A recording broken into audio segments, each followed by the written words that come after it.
बक्षीस देत आहोत। कृपया पुढे यावं मॅडम, दीदी मॅडम तुम्हीही या। त्यामुळे पुढच्या काही पहिला नंबर कसा येईल याचा विचार करा। 1 वर्ष आहे अजून तुम्हाला सगळ्यांना विचार करायला। आज काय चुकलं, काय करायला हवं होतं, काय करायचं राहून गेलं याचा विचार करा।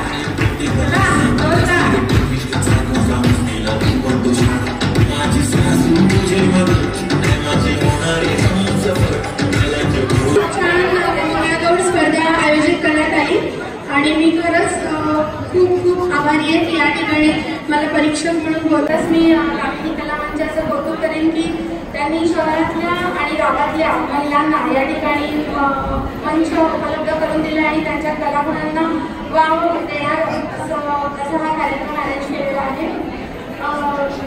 आजचे हे जे मंगळागौरीचे कार्यक्रम आहेत ते म्हणजे एक प्रकारची फिजिकल ऍक्टिव्हिटीज आपण म्हणू शकतो की महिलांना फिट राहण्यासाठी आपण आता जिम करतो।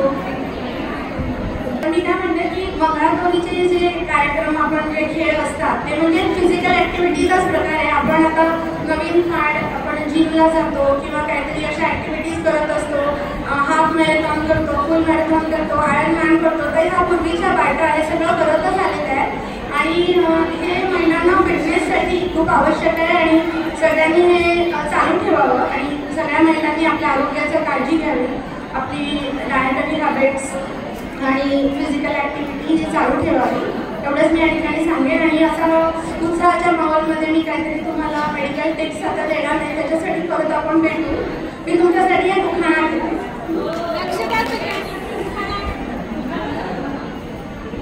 चैन तुमसे है करार तुमसे है दिल की बहार तुमसे है, चैन तुमसे है करार तुमसे है दिल की बहार तुमसे है, यूं तो लाखों हंसी मिलते हैं लेकिन सचिन जैसा एक ही है। थँक्यू। असं पण प्रतिक्रिया येऊ शकते आणि म्हणून मी इथे उभी आहे। तुम्ही रील खेळायला सांगितलं तरी आम्ही करू, मंगळागौरीचे खेळ खेळा असं म्हणालात तरी खेळू, इथे कविता आहेत, लेख आहेत, तर या सगळ्या गोष्टी करता येतील। पण याच्यापेक्षा गप्पा मारायला मला आवडतील। तर आपण जे मंगळागौरीचे खेळ इथे खेळलो तर या दामिनी मंचाला मी पहिल्यांदा धन्यवाद देईन की सगळ्या महिलांना त्यांनी एकत्र येण्याची संधी दिली आणि महिलांनी सुद्धा त्याचं सोनं केलं। खरं तर अजून भरभरून प्रतिसाद आपल्याला अपेक्षित आहे आणि मला एक आजच्या कार्यक्रमात वेगळी गोष्ट आवडली की आधीपासूनच्या सगळ्या गोष्टी पुढच्या पिढीकडे हस्तांतरित करायचं काम आमच्या निधी मॅडमनी केलं। मुलींनी म्हणजे मुली अजून खूप एनर्जीने नाचू शकल्या असल्या पण मुलींना पहिल्यांदाच मॅडमने शिकवलं आणि इथे संधी दिली आणि आता मी गेले कित्येक वर्ष मंगळागौरीचे खेळ बघते आहे, खेळते आहे। कित्येक म्हणजे खूपच वर्ष झाली। जेव्हा झी मराठीने पहिल्यांदा सावरकरला स्पर्धा घेतल्या तर त्याच्यातला आमचा विजयवा ग्रुप आहे त्यावेळेचा, तर त्यानंतर आतापर्यंत मंगळागौरीच्या खेळांमध्ये इतके बदल झाले आणि बायका सुद्धा अवेअर झाल्या, म्हणजे स्वतःची ड्रेपरी, ज्वेलरी, स्वतःचा परफॉर्मन्स, आपलं म्हणजे शारीरिक आपली हालचाल, आपल्या चेहऱ्यावर हावभाव असेल, बाकीचे चुकले तरी चालतील पण मी करेक्ट। पण यामुळे असं झालं की मी करेक्ट असं प्रत्येकाने म्हटल्यामुळे इथे आपल्याला छान छान परफॉर्मन्स बघायला मिळाले। 2-3 परफॉर्मन्स खूपच सुंदर होते। आत्ता शेवटचा झालेला परफॉर्मन्स नाव माहीत स्त्री शक्ती मला वाटतं, खूप सुंदर परफॉर्मन्स झाला। जिजाऊ ग्रुपचा खूप सुंदर परफॉर्मन्स झाला, कर्ल्याचा सुंदर परफॉर्मन्स झाला, त्याच्या आधी आणखी हा पावस भाटीवाडी इतक्या लांबून ती लोक इथे आली आणि परफॉर्मन्स दिला, खूप छान।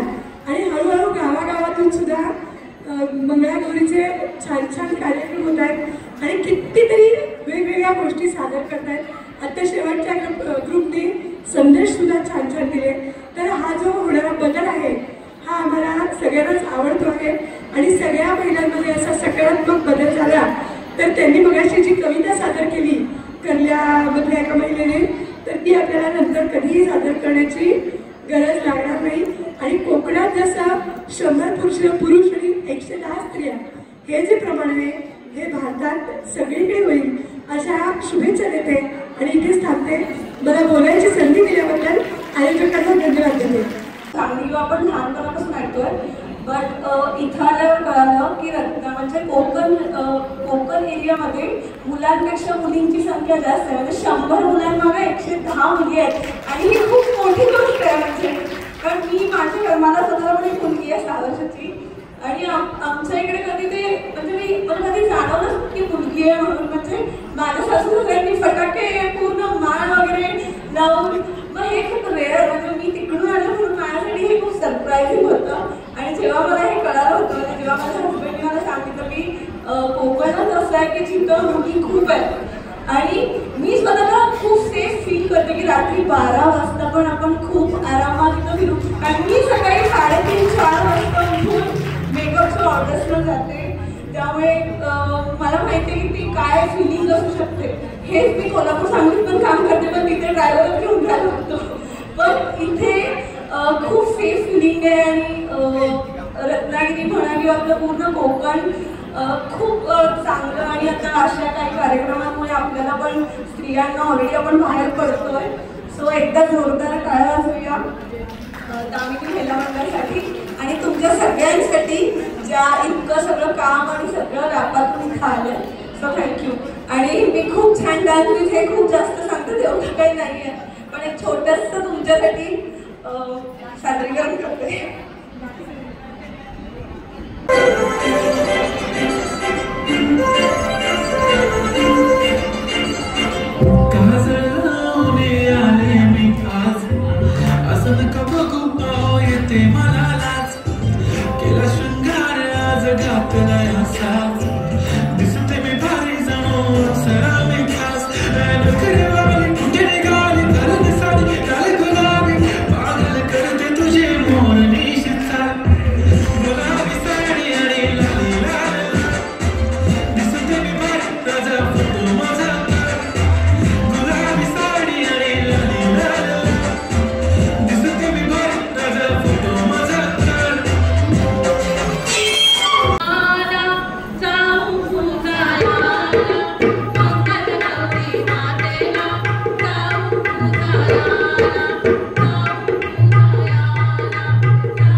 Thank you.